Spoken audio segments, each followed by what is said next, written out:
कहते हैं पत्थरों के दिल नहीं होता, पर भोपालगढ़ के पत्थरों पर जैसे ही दृष्टि जाती है तो पत्थर दिल इंसान का मन भी भावुक उठता है। और वैसे भी कहते हैं पत्थरों से भी बात कर लेते हैं लोग, बात करने का सलीका चाहिए।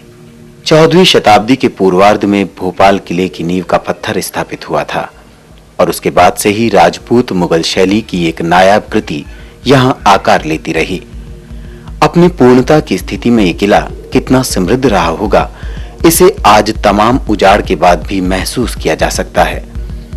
ऐसे ही किसी भावुक हृदय ने इन पत्थरों की पीड़ा को महसूस किया और हमें सूचना दी।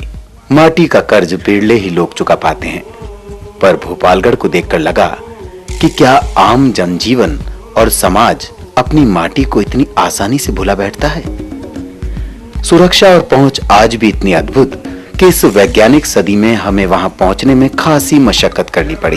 ये तो हमारी टीम के सदस्यों का जज्बा ही था कि हम पथरीले कंकरीले रास्तों और रास्ते को अनायास बंद कर देती डोरियों से होते हुए किले तक पहुंच ही गए। हमारा स्वागत किया किले की अभेद्य दीवार में उगे पीपल के पेड़ ने। ऐसा लगता था मानो यही भोपालगढ़ के बिखरे वैभव की पताका को उठाए खड़ा है। आगे खंडरों के क्रमिक आकार और पथरीले रास्ते के आखिरी छोर पर भोपालगढ़ का भव्य महल, जिस किले के दरवाजे की कीलें कभी शत्रुओं के लिए चुनौती थी, आज वही अपने मित्रों के लिए अडिगता और निष्ठा की मिसाल बन रही थी। किले का मुख्य प्रवेश द्वार गणेश जी की स्थापना का झरोका और सिंदूर पुता आल्या अब भी है, और ये है कलयुग की सभ्यता। किले के रिद्धि सिद्धि दाता ही पूरा महत्व की मूर्तियों के तस्करों की बदौलत न जाने किस प्रवेश द्वार की श्री वृद्धि कर रहे होंगे। मुख्य द्वार के प्रहरी और कठोर दरवाजे तो समय की मार के चलते विदा हुए, पर जिस किले के प्रमुख द्वार की रक्षा के लिए पूरी एक टुकड़ी तैनात रहा करती थी, वहीं आज एक बल्ली का टूटा टुकड़ा आड़ा लगाकर बनाया गया अवरोध हमारी संस्कृति और धरोहरों के प्रति निष्ठा और सरोकारों पर प्रश्न चिन्ह खड़ा कर देता है। खेतड़ी का भोपालगढ़, ये वही खेतड़ी शहर है जो मानव सभ्यता के इतिहास में ताम्रकाल में भी अपनी उपस्थिति दर्ज कराता है और आज भी एशिया के सबसे विशाल तांबा भंडार होने का गौरव यहाँ की तांबा खानों को है। ये वही खेतड़ी है जहाँ के राजा अजीत सिंह ने स्वामी विवेकानंद को सहायता प्रदान की और उसी की बदौलत स्वामी जी ने पूरे विश्व में देश का नाम गौरवान्वित किया। स्वामी जी ने जब शिकागो सम्मेलन में भारतीय मनीषा एवं प्रतिभा का लोहा मनवाया और वे वापस खेतड़ी लौटे, तो किले के सामने स्थित पन्ना शाही तालाब के इसी मुहाने पर प्रीति भोज का आयोजन किया गया था और उनका सार्वजनिक अभिनंदन भी यहीं हुआ था। 1597 ईस्वी के समय में भी ये भोपालगढ़ की ही विरासत थी कि यहाँ बिजली के लिए जनरेटर कक्ष बना था और पूरा किला बिजली की रोशनी से जगमगाता था। पर आज प्रवेश द्वार से आगे जाते ही लगता है जैसे अंधकार ने अपना साम्राज्य यहाँ स्थापित कर लिया है। चारों ओर उजाड़, सूनापन और खामोशी।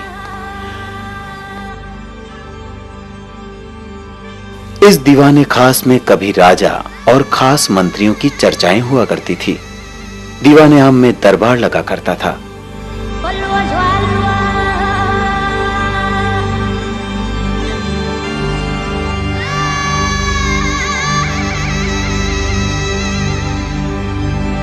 पर अब तो यहाँ पत्तों, धूल टूटे पत्थरों का अंबार लगा है।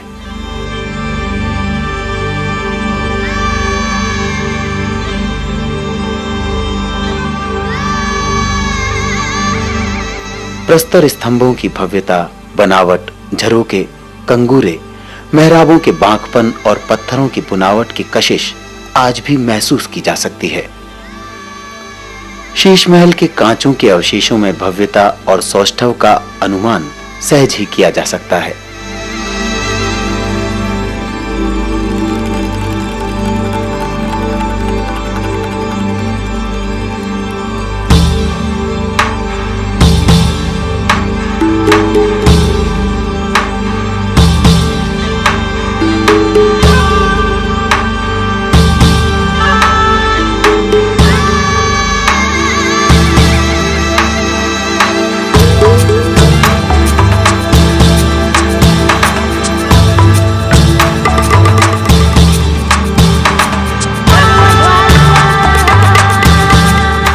जालियों की कलात्मकता, दीवारों के भित्ति चित्रों का सौंदर्य कहीं-कहीं अवशेष के रूप में बच गया है।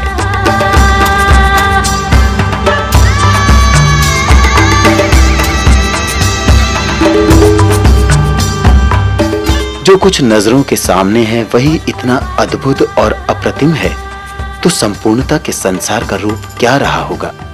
पर ये आज के समाज की विडंबना है कि जो यहाँ आया उसने अपने आप को अमर करने के लिए केवल इतना किया कि कोयले से अपना नाम यहाँ की दीवारों में अंकित कर यहाँ के भित्ति चित्रों से सुनहरा रंग सोने के लालच में खुरच लिया, या हाथ लगा तो कोई शिल्प या पूरा प्रस्तर स्तंभ भी उखाड़ लिया और गौरवान्वित होते हुए वापस चल दिया।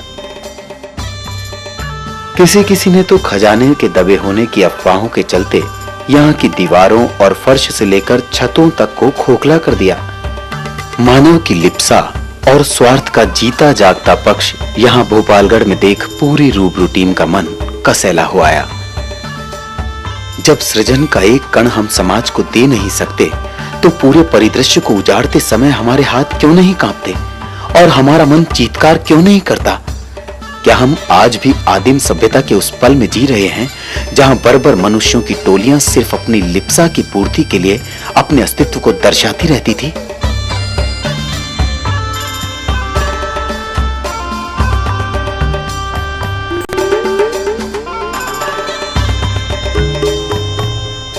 ये इस किले की महत्ता है कि इसकी दृष्टि सदैव स्वामी विवेकानंद के उस पवित्र कक्ष पर रहती है जहां से उन्होंने स्वाभिमान की विरासत की स्थापना की थी।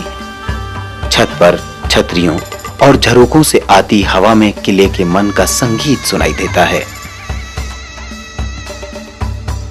किले के एक और सभ्यता को वर्षों से आकार दे रही तांबा खानों से निकला अयस्क का ढेर दिखाई देता है और किले से नीचे पन्नाशाही तालाब का निर्मल जल किले के मन का प्रतिबिंब दर्शाता है। और तो और किले का परकोटा तक ऐसी संरचना में निर्मित है कि वो भारत के संपूर्ण नक्शे का आभास देता है। शाम ढलने को है।